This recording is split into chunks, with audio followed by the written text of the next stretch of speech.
नमस्कार दोस्तों, मेरा नाम है गगन और स्वागत है आपका आज के इस वीडियो में, जहां पे मेरे पास में है सफारी और हैरियर पेट्रोल इंजन वाली। लेकिन इस गाड़ी में सिर्फ पेट्रोल इंजन नहीं डाला गया है, कुछ फीचर्स जो हैं वो भी आए हैं। बेसिकली 2026 वाले ये वेरिएंट अब यहाँ पे आ गए हैं, जिनमें कुछ फीचर अपग्रेड्स हुए हैं।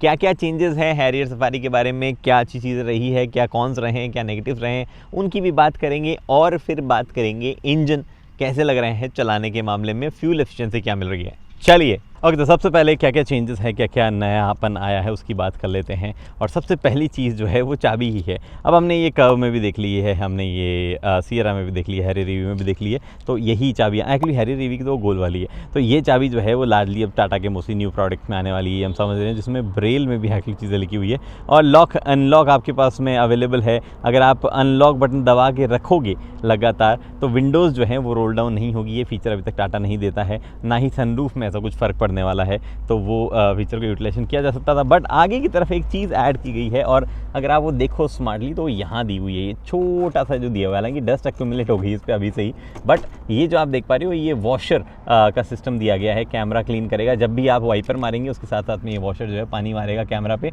और कैमरा क्लीन जो है होगा। दिस शुड वर्क ग्रेट, क्योंकि फ्रंट का तो नहीं पता, रियर जो है बहुत ज़्यादा गंदा हो जाता है बारिश के सीज़न में, और वो वहाँ पे काम की चीज़ होनी चाहिए। बट एक्चुअल में कितना क्या बढ़िया काम करेगा ये सिर्फ बारिश की सीज़न में हमें पता चल पाएगा। नीचे की तरफ मैं एक चीज़ दिखाता हूँ आपको, ये जो लटकता हुआ हम्प आप देख पा रहे हो, मुझे हमेशा से दूर से आती हुई टाटा की व्हीकल्स में ये बॉदर करता है। और मैं हमेशा से सोचता था मे बी जो डीजल इंजन है उस तरीके से डिज़ाइन है कि उसका ऑलमोस्ट हम्प नीचे तक चला जाता है, लेकिन जब पेट्रोल अभी आया है तब जो है वो पेट्रोल इंजन में वो चीज़ नहीं होगी, और मुझे लगता था, but I am wrong. Tata Motors ने डिस्पाइट द फैक्ट कि नया 170 PS 280 न्यूटन मीटर वाला बहुत भारी बोनेट के साथ में एक पेट्रोल इंजन जो है वो यहाँ पे डाला है, लेकिन वो एक्चुअल में संप नहीं बल्कि एग्जॉस्ट का पार्ट है, जो कि आप यहाँ से नीचे ज़्यादा देख रहे हो। और वो एग्जॉस्ट जो है वो अभी भी नीचे ही है, तो वो चीज़ कंटिन्यू रहती है। फॉर्चुनेटली इसमें कोई भी 4x4 ऐसी चीज़ नहीं आती है कि लोग ज़्यादा ऑफ रोडिंग करने की कोशिश करें, तो वो टूटने वगैरह के चांसेस जो है कम है, अनलेस आप बहुत ज़्यादा ऐसे पत्थर वत्थर पर ले जाओ तेज़ कहीं और टकरा दो तो बात अलग है। तो थोड़ा सा प्रिकॉशनरी मेजर जो है वो आपको रखना ही है।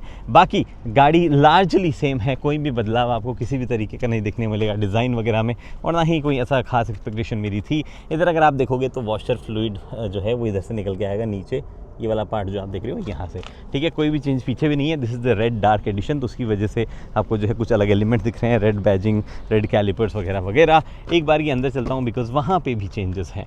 अब यहाँ पे इंटीरियर में ऑब्वियसली थोड़ा बहुत जो कलर स्कीम वगैरह है उसको अगर आप छोड़ दो तो वो तो चेंज जो है अपडेट के साथ में ऐसे भी आ सकती है।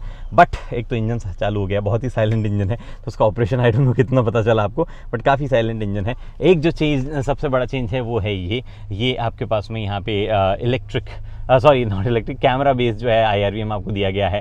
और इस IRVM की प्रॉब्लम भयंकर रिफ्लेक्शन से इसमें जो आते हैं, और मैं जब पहली दूसरी बार इसके बारे में बात कर रहा था कि रिफ्लेक्शन आते हैं, तो मैं सोच रहा था कि बाकी ब्रांड्स इन रिफ्लेक्शन को कैसे कंट्रोल करते हैं। तब मुझे समझ में आया दे डू एक वेरी क्लेवर थिंग, वो यहाँ पे टॉगल वाला सिस्टम देते हैं। तो क्या होता है, जब भी जैसे कि अब ये बंद है और मेरे को क्लियरली पीछे का दिख रहा है मामला, और चालू करने के लिए मैं यहाँ दबाता हूँ, ये पोजीशन चेंज नहीं होती। लेकिन उनमें क्या होता है, जब भी मैं मान लो बंद करना चाह रहा हूँ तो मैं एक्चुअली टॉगल करता हूँ, उससे पोजीशन चेंज हो जाती है और रिफ्लेक्शन जो है वो गायब हो जाता है। तो जैसे मैं यहाँ ये देख रहा हूँ, और जैसे ही मैंने इसको बंद किया ऊपर की तरफ किया तो रिफ्लेक्शन जो है वो आना शुरू होते हैं। तो वो चीज़ यहाँ पे नहीं की गई, उसकी वजह से ये आफ्टर मार्केट जो भी आते हैं उनके जैसा ही लग रहा है ये, बट ये यहाँ पे दिया गया है। और इसी में पीछे की तरफ डैश कैम जो है वो भी बना आता है, तो इट कैन रिकॉर्ड जो भी आगे की तरफ हो पा रहा है चीज़ें वो वहाँ हो जाती है। एंड ऑब्वियसली इसका व्यू जो है वो भी आप चेंज कर सकते हो, फ्रंट रियर स्प्लिट जैसा भी आपको रखना है तो वो भी हो जाएगा। दोनों कैमरा मतलब फ्रंट और रियर जो ऊपर कैमरा दिया है वो दोनों यहाँ भी यूटिलाइज होते हैं। उसके बाद में यहाँ कोई चेंज नहीं है, बट ये आपके पास में जो ORVM है इनमें अब मेमोरी फंक्शन के साथ में सिंक होने का ऑप्शन दिया गया है।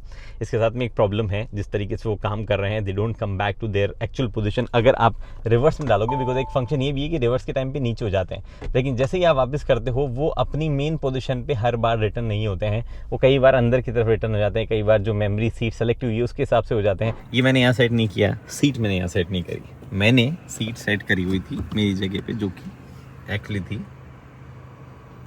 यहाँ पे, ठीक है, यहाँ सेट करी हुई थी। ये जो है ये सेट था यहाँ पे, ठीक है, मैंने कर दिया अपनी जगह पे। मैं नहीं सेट करना चाहता कोई भी मेमोरी, मैं उठा यहाँ से बाहर चला गया। ऑब्वियसली वो एंट्री एग्जिट पे जो इसका आता है इजी एग्जिट एंट्री क्या आता है अभी करती है ना गाड़ी ये अंदर बाहर। अभी तो 1 ही पहले हुआ था वो, ठीक है, थोड़ी देर बाद चला गया for like 5 minutes and I came back. अब तो हो नहीं रहा, अदरवाइज ये पीछे आगे जाती है। अब चेंज हुई नहीं होगी ये। हाँ देखो हुई, ये देखो मेमोरी थी सेलेक्टेड, क्यों नीचे जा रही है जब मैंने तो दबाई नहीं ना बटन। और देखो वो आरवीएम भी वैसे हो गया। ओके, सो एडिट के टाइम पे I believe this deserves a clarification. हमने टाटा मोटर्स को बताया कि भैया ये ऐसे सिस्टम चला है, तो उन्होंने बोला no this is not glitch, ये डिज़ाइन ऐसे हुआ है, इसमें एक प्रोसेस करना है आपको जो है जब मेमोरी सीट पे जब भी सेट करो आप, तो मेमोरी सीट 1 पे आपका ओआरवीएम सेट है, रिवर्स में डालो गाड़ी को और फिर से ओआरवीएम की पोजीशन रिवर्स वाली जो है वो सेट करो, तब जाके वो पूरा फंक्शन सेट होता है। तो फ्रंट और रिवर्स दोनों, मतलब ड्राइव और रिवर्स जो है दोनों की अलग अलग सेट होगी। उसके बाद में आपकी मेमोरी सीट फंक्शन के साथ में ओआरवीएम लिंक्ड होगा।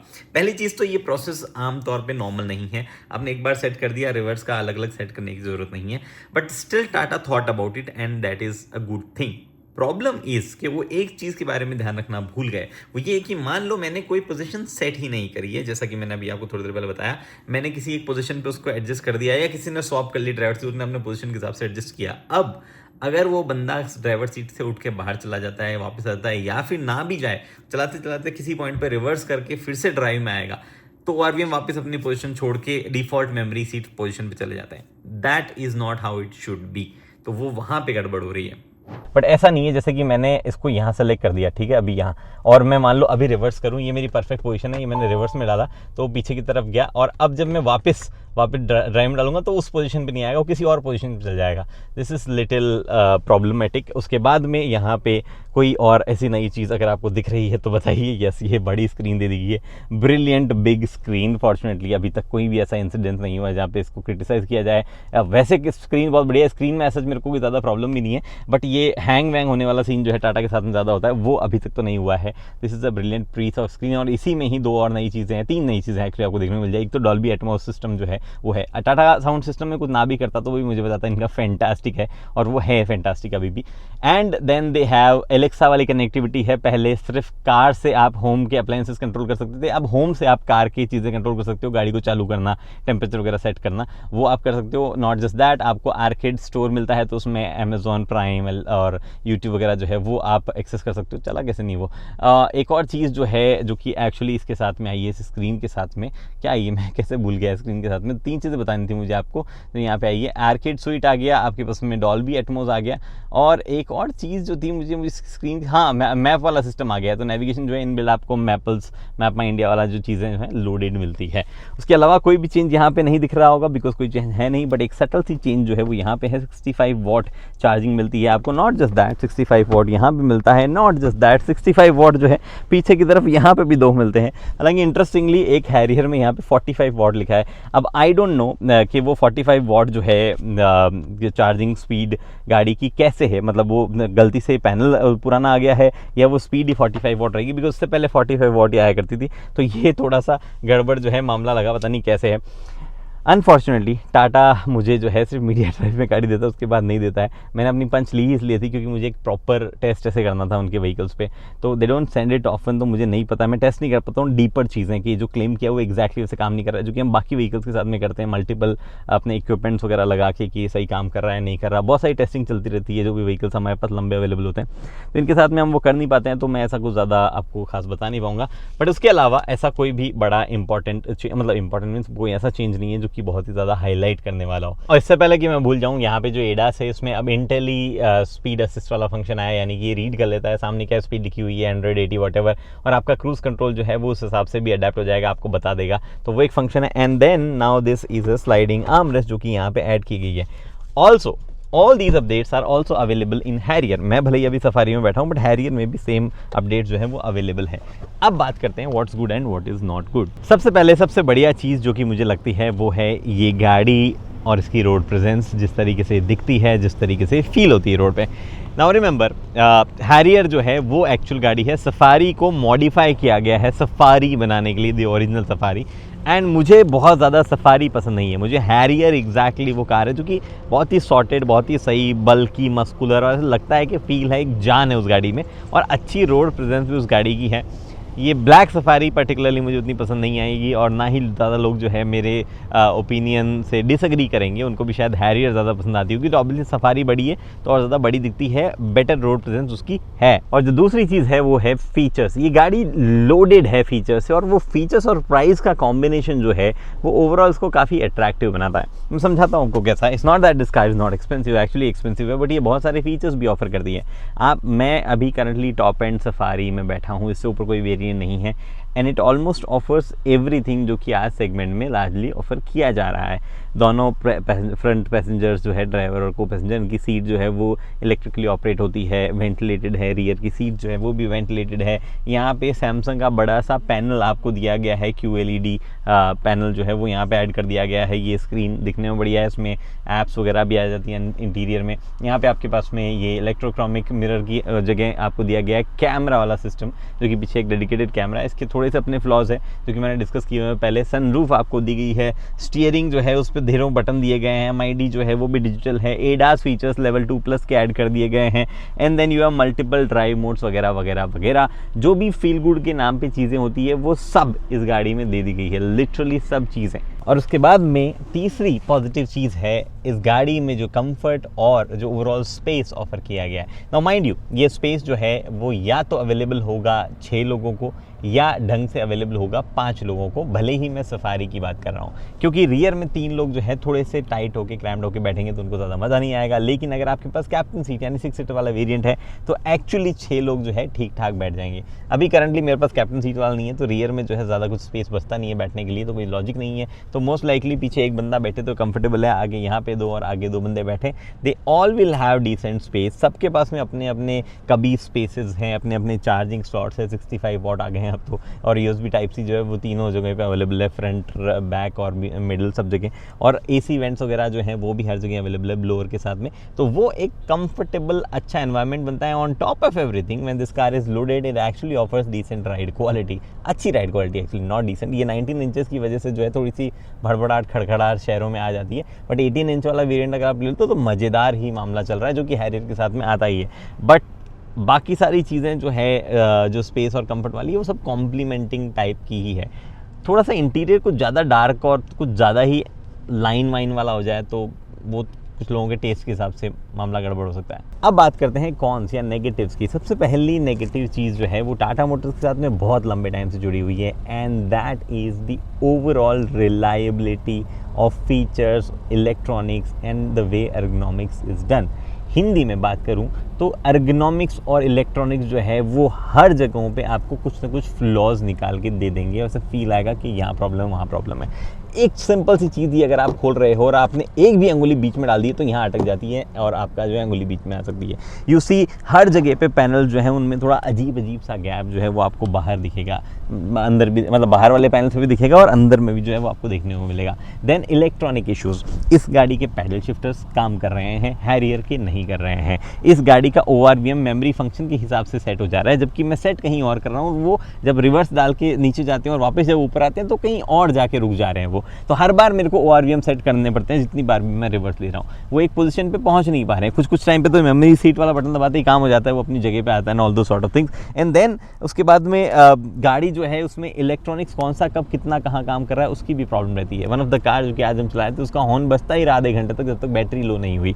स्क्रीन जो है वो हमने बंद होती देखी है। फॉर्चुनेटली आज इस ड्राइव पे तो किसी गाड़ी में स्क्रीन या DRL का इशू नहीं आया, बट हमने देखी ये चीज़ें होते हुए, और ये इलेक्ट्रॉनिक सेम है तो आई डोंट नो कितने वो इंप्रूव हुए होंगे। तो ऐसे छोटे छोटे एर्गोनॉमिक फ्लॉज और ये घुटना टकराने वाली प्रॉब्लम कभी सेट नहीं होती है। आज जब मैं सफारी में आके बैठा तो मुझे सरप्राइज हुआ मेरा टच क्यों नहीं हो रहा। देन आई थॉट कि मेरी पोजीशन सही नहीं है तो वो एडजस्ट करता हूँ, तो एक पॉइंट से ऊपर ही नहीं आ रही है सीट, नीचे रह जा रही है। फैसल जब इस गाड़ी को चला रहा था तो सीट पीछे नहीं जा रही थी एक पॉइंट से। तो ये कुछ ना कुछ चीज़ें जो है इलेक्ट्रॉनिक्स से रिलेटेड चलती रहती है, ये ओनर्स को फ्रस्ट्रेट करती है एक पॉइंट के बाद में। जो नेक्स्ट नेगेटिव है वो एक्चुअली थोड़ा लिंक्ड और थोड़ा सा वियर्ड है। आपको दो नेगेटिव एक साथ समझने को मिलेंगे, बट एक्चुअली लार्जली वो जो है एक ही तरीके का इफेक्ट डालता है। टाटा मोटर्स की सर्विस जो है वो बहुत ही ज़्यादा हमेशा जो है शक के घेरे में तो नहीं बोलूँगा, मतलब हमेशा चर्चाओं में रही है।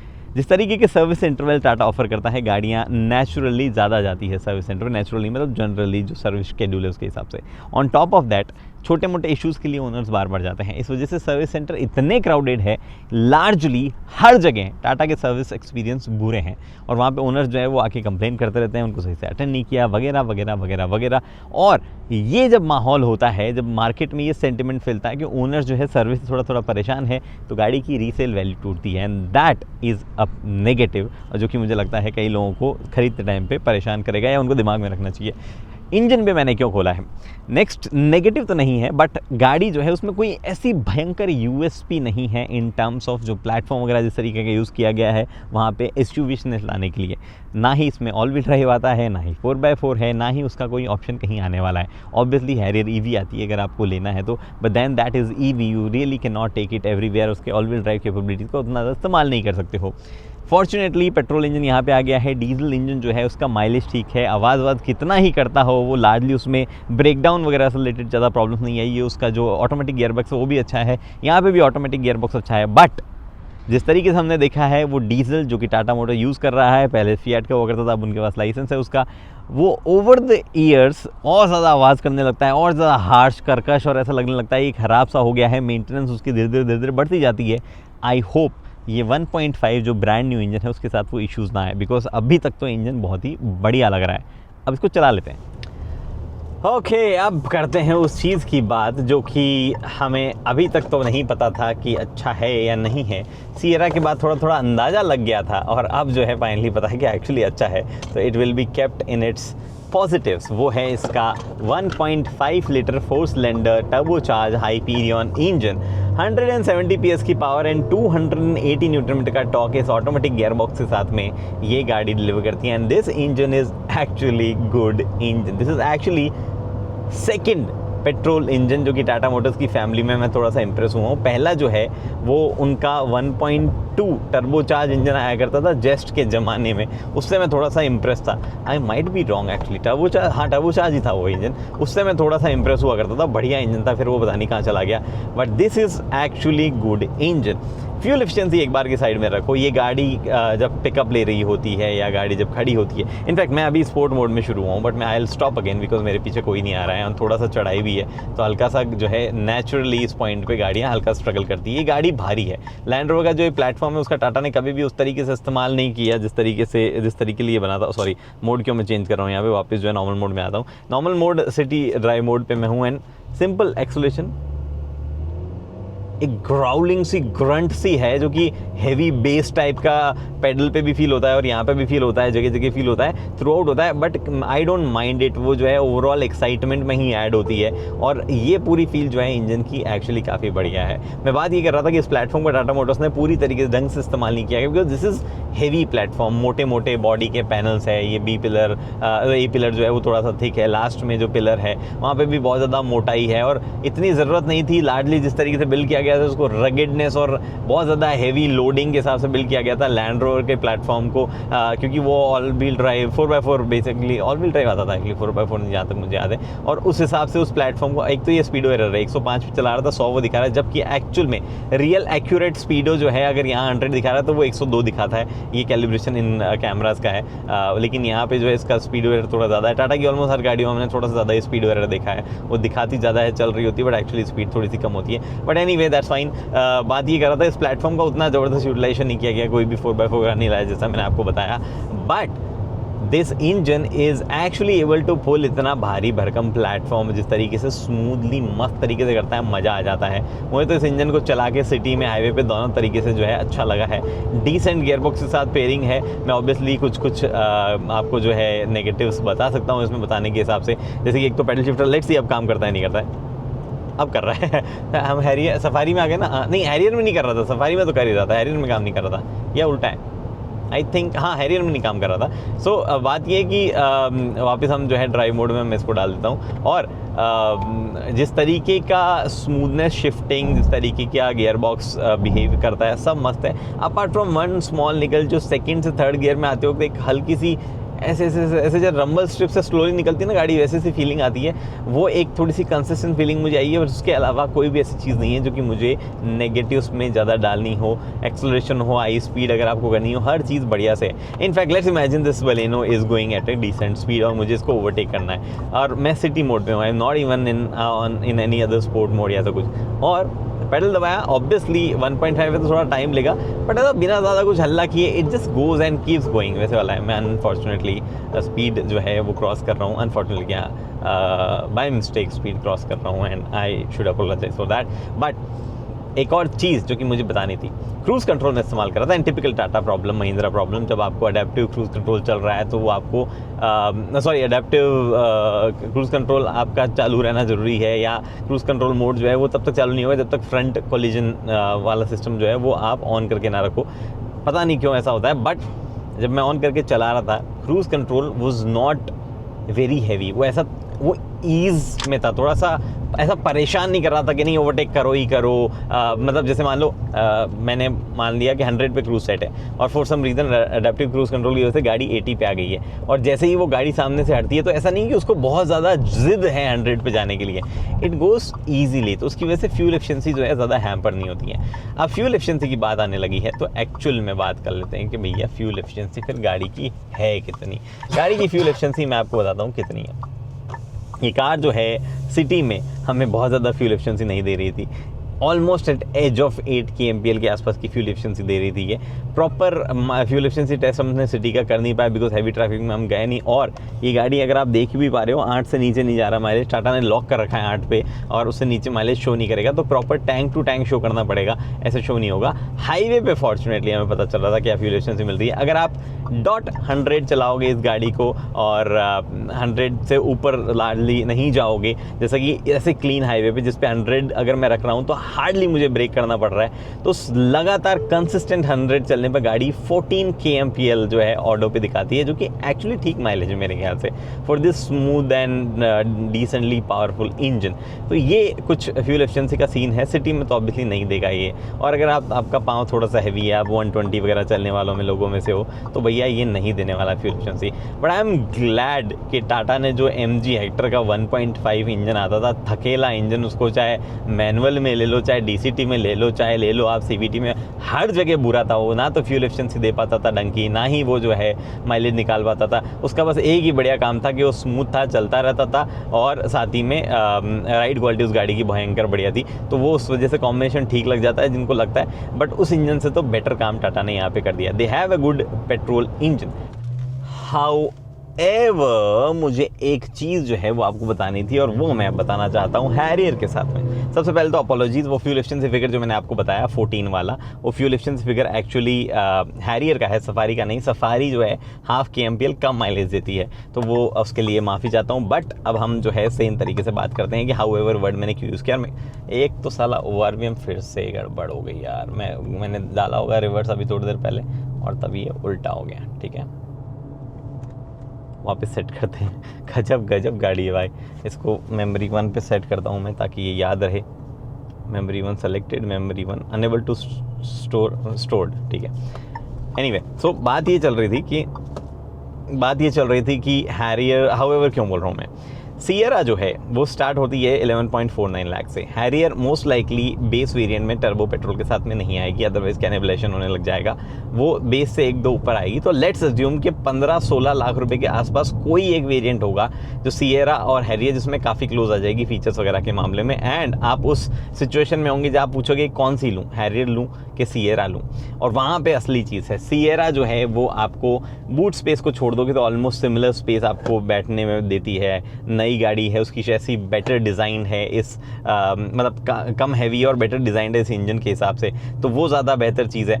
लॉट मैनी थिंग्स जो कि सियरा बेटर ऑफर करती है और हैरियर जो है वो उतनी बेहतर ऑफर नहीं करती है। सो ये एक इंटरेस्टिंग फिनोमिनन आपके पास में आ जाता है, और आपका कन्फ्यूजन जो है वो जायज़ है। बाय द वे, अभी मेरे को रिमाइंड हुआ कि इन्होंने ये इंडिकेटर स्टॉक जो है इसमें सही नहीं किए, जो कि सियरा में सही कर दिया था। एनीवे, सो बात ये है कि अब क्या लेना है। मैं रिकमेंड करूंगा कि आप सिएरा लो। पहली MG9 देखी है, M9 मैंने सड़कों पे दौड़ती हुई। मैं रिकमेंड करूंगा कि मैंने सिएरा लो आप, क्योंकि उसका चैसी लाइट वेट है, स्टिल सेम रिजिडिटी स्ट्रांगनेस वो लेके आएंगे टाटा जो है, उसका ध्यान रखेगा। एट द सेम टाइम उसमें जिस तरीके की इलेक्ट्रॉनिक्स जो भी चीज़ें दी गई, थोड़ी ज़्यादा मॉडर्न, थोड़ी ज़्यादा डिज़ाइन जो है उसकी बेटर है। हाउ एवर हैरियर की रोड प्रेजेंस ज़्यादा है, ये फ्यूल एफिशिएंसी थोड़ी सी कम देगी सिएरा के मुकाबले, क्योंकि वजन वगैरह वो सब सारी चीज़ें हैं, और उतना ज़बरदस्त यूटिलाइजेशन इंटीरियर चीज़ों का नहीं है जो भी अंदर स्पेस था। ऐसा नहीं है स्पेस की कमी है, कभी स्पेस नहीं होता चाहे, बट जो साइज़ है गाड़ी की उसके हिसाब से उतना बढ़िया यूटिलाइजेशन नहीं है। तो वो चीज़ें सब मायनों में देखोगे तो Sierra is a better product in turbo petrol overall, मेरी ये जो है मेरा ये कहना है। बाकी तो प्राइसिंग पे डिपेंड करता है, कहीं ऐसा ना हो हैरियर जो है वो सिएरा को अंडरकट कर दे, कुछ कुछ कॉपी और मामला जो है गड़बड़ हो जाए, बट मोस्ट लाइकली टाटा ऐसा नहीं करेगा। अगर आप उस डिलेमा में फंसो कि सिएरा टर्बो पेट्रोल या Harrier turbo petrol, I would say Sierra turbo petrol. बाकी सफारी के मामले में सीन अलग है, क्योंकि उसका डायरेक्टली वैसा कोई राइवल है नहीं टाटा के पास में, दूसरे ब्रांड्स के पास में है, और राइवल तो मैंने आपको बताया एक और आ ही रहा है जल्द ही। एनी विच वे, अब जो है मेरी बातें ख़त्म होती है ड्राइवर सीट से। और कुछ बचा क्या? नहीं बचा, मोस्ट लाइकली कुछ नहीं बचा। Sir you don't enter turn without letting others exit, what? Okay madam है। तो बात ये है कि सर्किल पे सिंपल रूल है, जो सर्किल पे है वो एग्जिट होने दो उसको। अगर वो आपके पास अप्रोच कर रहा है तो वो पहले जाएगा, सिंपल नियम है, क्योंकि सर्किल डीकंजेस्ट होगा तभी आप उसमें एंटर करोगे। सर्किल पे जो है वो प्रायोरिटी में, आप सर्किल पे घुस रहे हो, साइड दोगे फिर आप घुसोगे। This is how circle works, समझो। So the Hyperion engines are here. Conclusion मेरा ओवरऑल यही रहेगा कि इंजन तो देखो ठीक है, बढ़िया है, एक्चुअली ठीक ठाक पावर है। And I was expecting Sierra चलाते टाइम पे कि यहाँ पीक कर गया है ये, प्रॉब्लम इंजन और ज़्यादा पावर वगैरह उतनी निकाल पाएगा, डाउट था मुझे, बट सही काम कर रहा है, कोई इशू नहीं है। ऑब्वियसली फ्यूल एफिशिएंसी जो है वो कम ही मिलने वाली है। कई लोग बोलते थे, कमेंट्स भी आते थे और लोगों से डिस्कशन में भी आया कि हैरियर सफारी पेट्रोल कब आएगी, क्या वो जीप वाले 1.4 के साथ में आएगी या नहीं आएगी। बढ़िया रहा, टाटा उधर नहीं गया, इंजन ठीक ठाक ही है वो, इस गाड़ी का वजन ज़्यादा है, प्लस उसका DCT गियरबॉक्स में इश्यूज़ हैं, तो लोग जो है जिन्होंने भी लिया है वो बाद में परेशान होते रहते हैं। तो जीप की तो अपनी अलग ही ख़राब ट्रैक रिकॉर्ड है, और टाटा के साथ मिलकर जो है मामला और गड़बड़ हो सकता था। इन्होंने नया इंजन डेवलप करके ऑल न्यू सिस्टम के साथ में आए, वो बढ़िया चीज़ है। पूछने वाले लोग थे, बट कितने लोग लेने वाले हैं ये मुझे नहीं पता है, क्योंकि लार्जली बड़ी गाड़ियां पेट्रोल में लोग नहीं लेते हैं, फ्यूल एफिशिएंसी भयंकर ड्रॉप होने की वजह से। महिंद्रा ने XUV 7XO बेच दी थी, 700 बेच दी थी। 7XO उसका नाम चेंज होकर रहेगा, इसलिए मेरे मुंह से निकल गया, जनवरी में आ जाएगी, बट उन्होंने 700 बेच दी थी। बट उसका रीज़न बहुत अलग था, वो लोग काफ़ी ज़्यादा खेल गए थे डिलीवरीज वगैरह पे कि कैसे डीजल जो है उसके कंस्ट्रेंट है, पेट्रोल मिल रही है, लेना है लो। और धीरे धीरे लोगों ने थोड़ा सा एक्सेप्ट कर लिया कि चलो सिटी में पेट्रोल चला लेंगे। वो अलग बात है कि लार्जली लोगों को जो है फ्यूल एफिशिएंसी उतनी ज़्यादा पसंद नहीं आई सिटी के हिसाब से। कई लोगों ने जिन्होंने MG हेक्टर ली थी उनका तो और बुरा एक्सपीरियंस है, ना तो उस इंजन में पावर है, ना ही वो फ्यूल एफिशिएंसी देता है। उससे ज़्यादा मुझे लगता है कोई नहीं पीता होगा फ्यूल जो है ओवरऑल। तो कितने लोग यहाँ इसको लेने वाले हैं I am not sure, but the engine is good. Tata ने वहाँ पे एक बढ़िया काम किया है। थोड़े सस्पेंशन वगैरह में कैरेक्टरिस्टिक्स टाटा वाले बरकरार रह जाते तो ज़्यादा मज़ा आता, और अगर टाटा जो है इन चीज़ों को रिलायबल बनाए रखे तो भी ज़्यादा मज़ा आए, बट उसके बारे में अभी कमेंट किया नहीं जा सकता है। फिलहाल इस वीडियो में इतना ही, उम्मीद करता हूँ वीडियो पसंद आई है। पसंद आई तो लाइक शेयर सब्सक्राइब आप कर सकते हैं। अगली वीडियो तक के लिए दोस्तों, भले ही आपकी गाड़ी ADAS लेवल 5, 10 जितनी भी अब हो, स्टीयरिंग व्हील पे आप बैठे हो तो कुछ बेसिक्स का ध्यान रखिए। फास्ट लेन में तभी चलिए जब आपको ओवरटेक करना हो, अदरवाइज सेकंड लेन में आ जाइए। लो बीम पे चलिए जब भी गाड़ी आपके अलावा सड़क पे नज़र आए, तो चाहे वो आती हुई हो चाहे जाती हुई हो। अगर आपके अलावा कोई गाड़ी है सड़क पे तो लो बीम कर लो।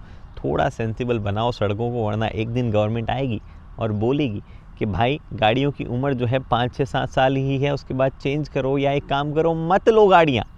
समझो। धन्यवाद। कुछ चीज़ें मैन्युफैक्चरर्स के लिए बेसिक होती है, इलेक्ट्रॉनिक्स वगैरह बाद में आते हैं, समझ में आता है, बट सीट्स हमेशा से रही है। ठीक है, फोल्ड होने वाली और 60-40 स्प्लिट जो है वो बाद में आने लगा है। मेरी पंच EV के आइसोफिक्स जो है वो आज तक अलाइन नहीं हुए। मुझे 1 सेकंड में पता है उसको सही कैसे करना है, लेकिन आज तक उनके सर्विस सेंटर्स को समझ में नहीं आया कि कैसे सही करना है, बिकॉज कभी उस डीप लेवल तक उन्होंने रिसर्च करी नहीं। ना लुक एट दिस प्रॉब्लम। ये पहली बार नहीं है कि 7 सीटर इन्होंने बनाई है ऐसा कुछ। अगर ललित इधर आएगा तो मैं दिखाऊंगा। मैं सीट को टम्बल करने की सोच रहा हूँ, यहाँ पे जो है टम्बल अप करके एक बार में जैसे आती है, नहीं हो रही थी। मैंने सीट को हिलाया and you will see the entire base is moving. वहाँ से अगर आप नोटिस करोगे ये पूरा का पूरा बेस सीट का ऐसे मूव कर रहा है। अब वो लैच वापी होगी, ठीक है। टेक्निकली ये लैच हो गई है, अब ये टम्बल अप हो जानी चाहिए। 2 बार में तो नहीं हुई है, कैमरा पे देख लेते होती कि नहीं होती। नहीं हो रही है, देख ये ऐसे टम्बल अप होगी। जबकि हमने ना ही पीछे अगर आप देखो तो कोई भी ऐसा मैट वगैरह फंसा हुआ नहीं है वहाँ पे। ऐसा नहीं है कि कोई मैट या कोई चीज़ फंस गई उसकी वजह से हुआ है। कई बार बेनिफिट और डाउट जो है वहाँ पे भी मिल जाता है कि चलो मैट वगैरह फंस गया होगा, लेट्स ट्राई अगेन, ठीक है। जरूरी नहीं हर बार चीज़ें हो। फॉर्चुनेटली अभी तक टाटा मोटर्स ने सीट से वो बैठने पर वेट सेंसर वाला सिस्टम है वो नहीं हटाया उन्होंने। मैंने उनको प्रेज़ किया, नेक्सॉन में सारे वेरिएंट में देते थे, उन्होंने हटा दिया। नेक्सॉन के लोअर वेरिएंट में वेट सेंसर नहीं आता। तो एनीवे, तो एक अब एनकैप रेटिंग्स वगैरह में वो नहीं काउंट होता, तो ज़्यादा मैन्युफैक्चर फोकस नहीं करते उस पर। हाइपीरियन इंजन की आवाज़ कैसी है वो सुनाता हूँ। मैंने एसी बंद कर रखा है तो फ़ैन नहीं चलेगा।